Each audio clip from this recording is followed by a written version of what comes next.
આ A2 ઘી છે.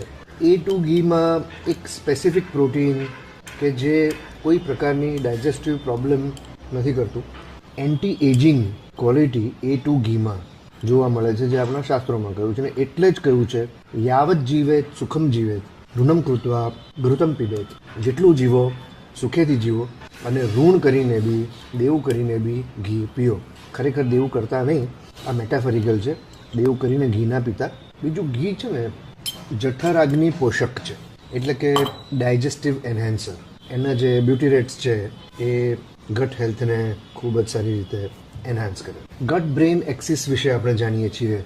જેટલું ચોખ્ખું પેટ, જેટલું હેલ્ધી આંતરડું, એટલું હેલ્ધી મગજ, અને જેટલું ફંક્શનલ મગજ એટલું બેટર આપણું ફંક્શન બહારની દુનિયામાં. Optimal brain function, memory, concentration, આ ત્રણેય વસ્તુ માટે ઘીના ફાયદા ક્લિનિકલી પ્રૂવન છે. એન્ટી ઇન્ફ્લામેટરી છે, એટલે થાઇરોઇડના ડિસફંક્શન્સ હોય કે આર્થરાઇટિસ હોય, ગાઉટ હોય કે કોઈ બી પ્રકારના ઇન્ફ્લામેટરી પ્રોબ્લેમ્સ હોય, ઘીથી એમાં જરૂર કંઈક ને કંઈક ફાયદો જોવા મળે જ છે.